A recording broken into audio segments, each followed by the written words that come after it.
คนต้องคนต้องสู้อนาคตบ่ฮู้เฮาต้องสู้กับฝันในใจเส้นทางลำบากอุปสรรคก็ต้องฝ่าไปแม้นว่าทางฝันยาวไกลก็สู้ต่อไปด้วยใจมุ่งหวังสองขาก้าวอย่างด้วยความอดทนแต่มีบางคนพบอุปสรรคปล่อยฝันกลางทางอาจมีผิดพลาดก็หาโอกาสยืนสู้อีกครั้งถึงท้อแต่อย่าถอยปล่อยวางเฮาต้องสร้างด้วยใจศรัทธาเกิดมาทรัพย์สินเงินตาเกิดพร้อมบ่มีแต่ตัวแต่ตนเท่านี้จะชั่วหรือดีอยู่ที่เฮาสร้างสรรค์ด้วยสองฝ่ามือด้วยแนวคิดสติปัญญาด้วยเหือแห่งอดทนผ่านผ่าหอยยิ้มน้ำตาอาจมีป่าปนเกิดมาเป็นคนต้องทนต้องสู้เพื่อฝันมีอยู่หน้าผาหน่วยผู้ควงก็สู้ทนหลักใส่ความฝันสู้แลกขยันคงถึงบ่โดนต้องมีพระอยู่ในใจตนจะช่วยหลุดพ้นคือพญายาม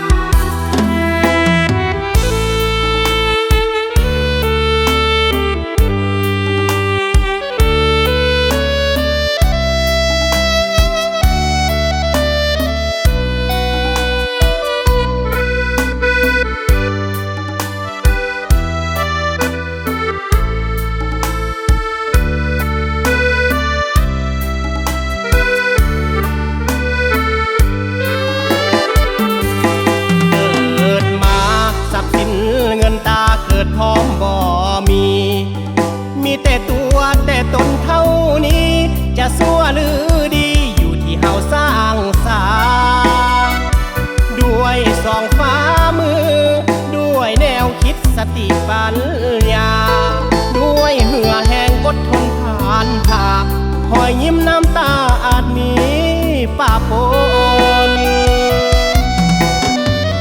เกิดมาเป็นคนต้องทนต้องสู้เพื่อฝันมีอยู่หน้าผาหน่วยผู้ควงก็สู้ทนหลักใส่ความฝันสู้แลกขยันคงถึงบ่โดนต้องมีพระอยู่ในใจตนจะช่วยหลุดพ้นคือพญายาม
อำลาห้องแถ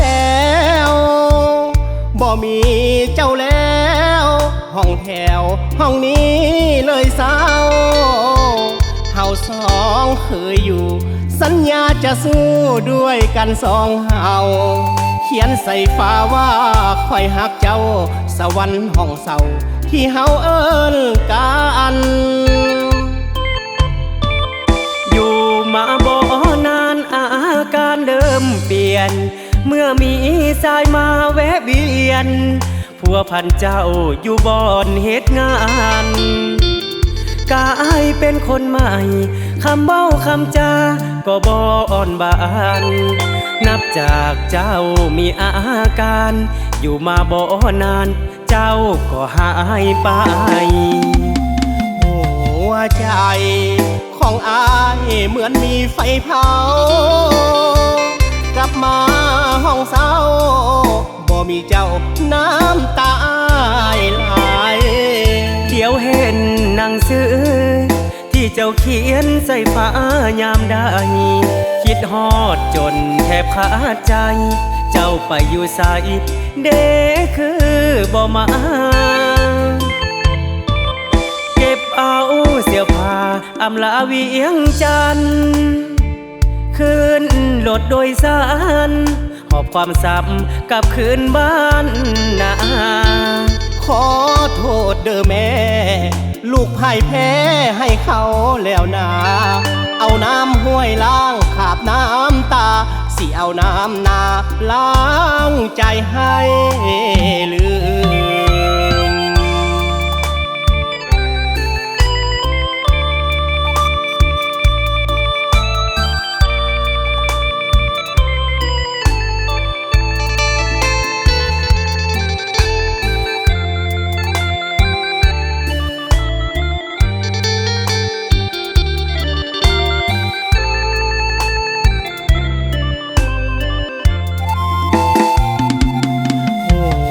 ใจของอายเหมือนมีไฟเผากลับมาห้องเศร้าบ่มีเจ้าน้ำตาไหลเดี๋ยวเห็นหนังสือที่เจ้าเขียนใส่ฟ้ายามใดคิดฮอดจนแทบขาดใจเจ้าไปอยู่ไสเด้คือบ่มาเก็บเอาเสื้อผ้าอำลาเวียงจันทน์คืนรถโดยสารหอบความซ้ำกลับคืนบ้านนาขอโทษเด้อแม่ลูกพ่ายแพ้ให้เขาแล้วนาเอาน้ำห้วยล้างขาบน้ำตาสิเอาน้ำนาล้างใจให้ลืม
ใดเจ้าเศร้าหรือถือเขาข่มเหงน้ำใจเฮ็ดให้น้ำตาเจ้าไหลบ่ใส่ใจปล่อยป่ามางเมื่อให้เจ้าคนหาเบอร์โทรที่เคยเป็นละส่วนเกินถือว่าเป็นเบอร์สุขเสริญทุกก้าวเดินยังบ่ลืมเจ้าได้ยินหมู่เว้าว่าแฟนของเจ้าเขาบ่ใส่ใจบางเทื่อเห็นเจ้าห้องให้ฟังแล้วตามใจผู้เป็นแฟนเก่ายังหักสุดขีดถึงอดีตเจ้าเลือกทางเขาในใจบ่เคยลืมเจ้าพอได้ยินหมู่เว้ากะแห้งเป็นห่วงหลายกลับมาหาอายหากผู้ชายคนนั้นมางเหมือนเอาใจมารีใส่ เคิลล้างข่าวมนทินมนมองออกไปให้มาเด้อขวัญเด้อสิเอิ้นขวัญละเจ้าคืนมาให้ปิดกอกน้ำตาที่ไหลรักษาแผลใจให้เจ้าหายเศร้าเรื่องเดิมเก่าๆสิเก็บใส่เป่าฝังไว้ในดินถึงเจ้ามีหอยมนทินผ่านมือไผมาอายกะฮักเจ้าขอจับมือเจ้าย่างบนเส้นทางสร้างฝันสองเฮารีไซเคิลหัวใจให้เจ้าลบทิ่มความเศร้ายิ้มสู้ไปด้วยกัน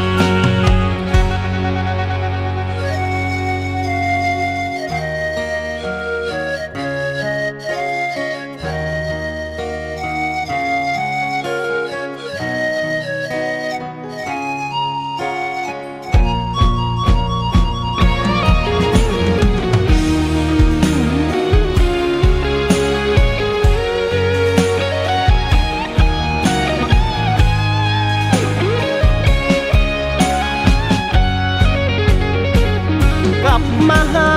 อายหากผู้ชายคนนั้นมางเมิน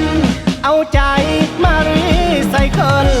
ล้างข่าวมนทินมนมองออกไปให้มาเด้อขวัญเด้อสิเอิ้นขวัญละเจ้าคืนมาให้ปิดกอกน้ำตาที่ไหลรักษาแผลใจให้เจ้าหายเศร้าเรื่องเดิมเก่าๆสิเก็บใส่เป่าฝังไว้ในดินถึงเจ้ามีหอยมนทินผ่านมือไผมาอายกะฮักเจ้าขอจับมือเจ้าย่างบนเส้นทางสร้างฝันสองเฮารีไซเคิลหัวใจให้เจ้าลบทิ่มความเศร้ายิ้มสู้ไปด้วยกัน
บ้าน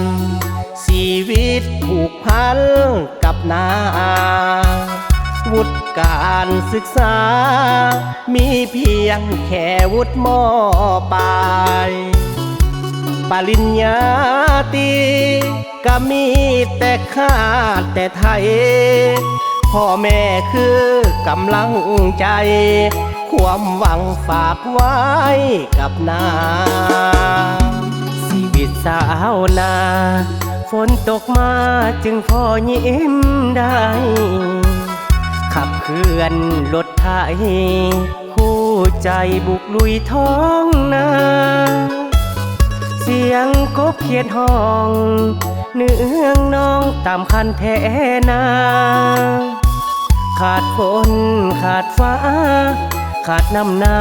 น้ำตาดินไหลเป็นลูกสาวนาเอาหลังสู่ฟ้าก้มหน้าสู่ดินทำมาหากินตามพื้นดินท้องนาท้องไห้หวานแหแสมองเรียบตามคลองกลางซ่อนกลางใสต ต้มปลาคอใหญ่หอมกินข้าวไหมพาใจสุขีชีวิตสาวนาสุขตามภาษาของคนบ้านบ่ต้องแข่งขันหักแฟงกันด้วยมิตรไมตรีดำนาปันข้าวสาวนาเฮาห่วมสามัคคีช่วยกันนาแสงนาปีภูมิใจศาสตร์นี้เป็นลูกสาวนา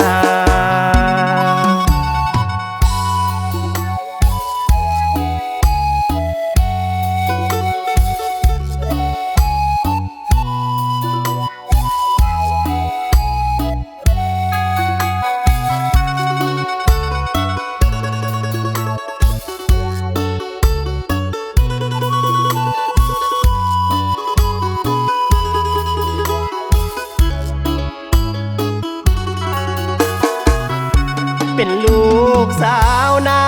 เอาหลังสู่ฟ้าก้มหน้าสู่ดินทำมาหากินตามพื้นดินท้องนาท้องไห้หวานแหเสมองเรียบตามคลองกลางซ่อนกลางใสต้มปลาคอใหญ่หอมกินข้าวไหมพาใจสุขีสาวนาสุขตามภาษาของคนบ้านบ่ต้องแข่งขันหักแฟงกันด้วยมิตรไมตรีดำนาปันข้าวสาวนาเฮาห่วมสามัคคีช่วยกันนาแสงนาปีภูมิใจชาตินี้เป็นลูกสาวนาถึงบ่รวยเงินคำลังว่าก็สุขตามภาษาของคนสาวดิน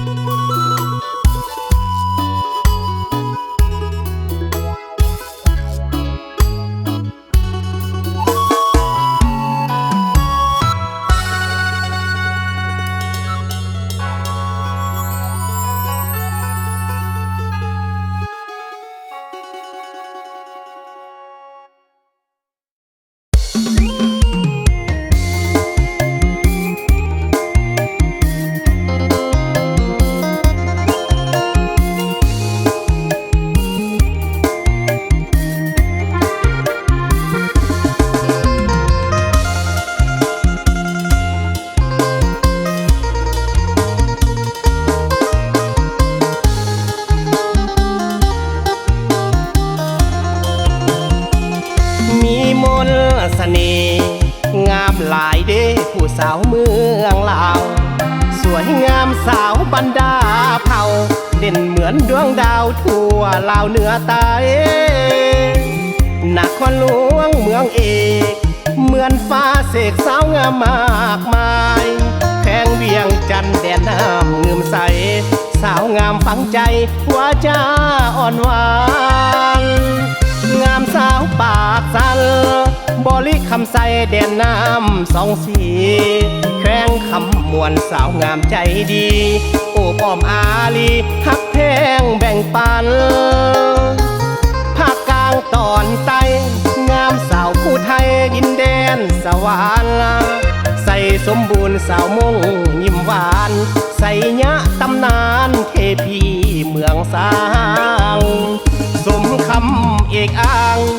หลวงพระบางสาวงามกว่าภัยสาวกึมมู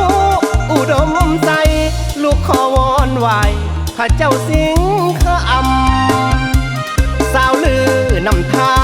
บ่อแก้วสาวสาสามเหลี่ยมทองคำพงสาลีสาวน้ำใจงามหัวพันเสียงพวงน้องงามบาดใจผู้สาวลาวไตสีพันดอนสาวปากกาเฟจำปาสักงามสาวปากเซมีมนต์เสน่ห์สองเมฆลาวไทยสาวสาละวาละตะโอย ยตุ่มล้านอัดตะปือสารใสสาวเสกองท่าแตงงามหลายสาวลาวเหนือใต้งามหลากสีสัน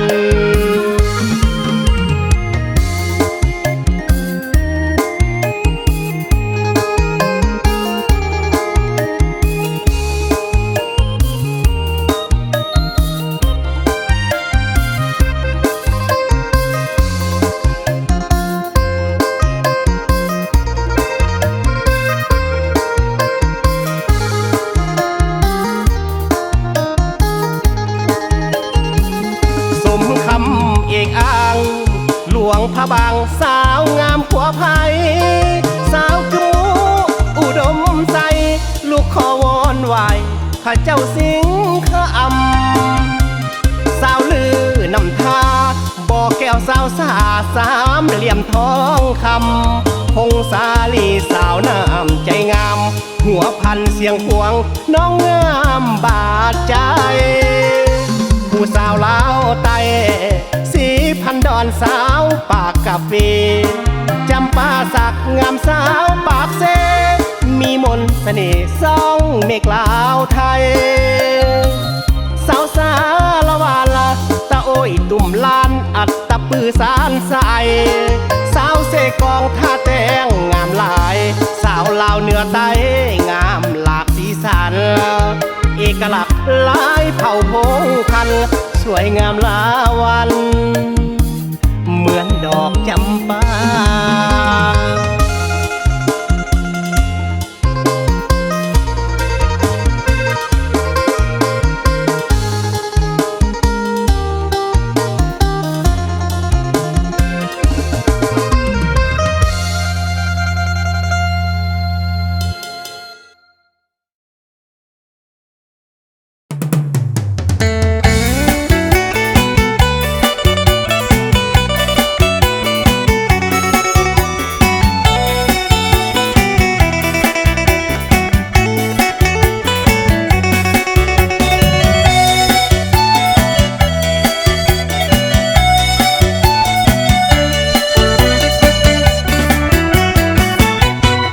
สมัยเลิกก่อนหนึ่มน้องลาอายดื่มสาของเจ้าแสบอีหลีสาของน้องสากระโมกพงสาลีรสชาติดีๆไผ่ดื่มแล้วก็ติดใจดื่มยามใดคิดเห็นหน้าเจ้าทุกเถื่อปลูกดุกเดือพักดื่มสาแล้วซื่นใจติดใจสาหรือติดใจคนขายขอถามแน่อายเจ้ามีแฟนแล้วหรือยังใจยังว่างบ่ทันมีไผเถื่อปลูกดุกเดือปีหน้ามาขอเจ้าได้บ่สาวลงฮักเจ้าตั้งแต่นานมาบอกกล้าเอ่ยว่าจะยันสาวขายซามีแฟนแล้วปากหวานเจ้ายันแต่ตัวให้น้องเสือเป่าดุกเดือจังอายจริงใจแท้ให้หีบมาอายบอกว่าปีหน้าสิมาขอเอาอย่างน้อสัญญาให้สาวไข่ซาเสียใจได้เพียง5 เดือนไปอายขายหัวปลูกดุกเดือลงทุนออกแห้งออกเหงื่อขายดุกเดือแล้วสิมามันอายบ่ตัวบ่หลอกวิชาการเพิ่นบอกจากดวงดาวสวรรค์มั่นใจดุกเดือสายพันธุ์ลาวจงจริงอย่าโมยียินในเว้าแบบนี้น้องก็ดีใจนักนะดาวดุกเดือหักสาวขายซาขอให้ดินฟ้าเป็นพยานสักทีอายหักเจ้าเด้อลาสาวขายซากะมุพงสาลีขอให้หักสองเฮาวันนี้มันคงพันปีเหมือนดังใบสา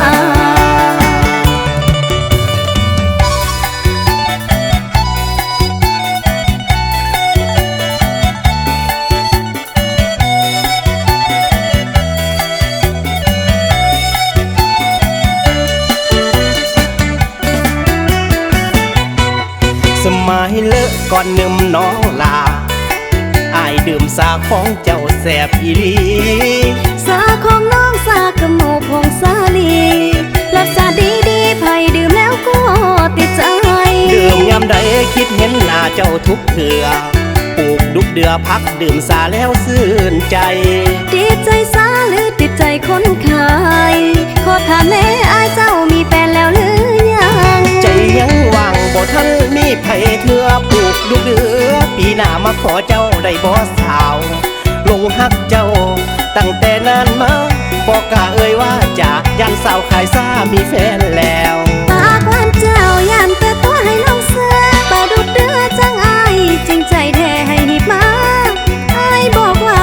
ปีหน้าสิมาขอเอาอย่างน้อสัญญาให้สาวไข่ซาเสียใจได้ เลี้ยง5 เดือนไปอายขายหัวบุกดุกเดือลงทุนออกแห้งออกเหงื่อขายดุกเดือแล้วสิมามันอายบ่ตัวบ่หลอกวิชาการเพิ่นบอกจากดวงดาวสวรรค์มั่นใจดุกเดือสายพันธุ์ลาวจงจริงอย่าโมยี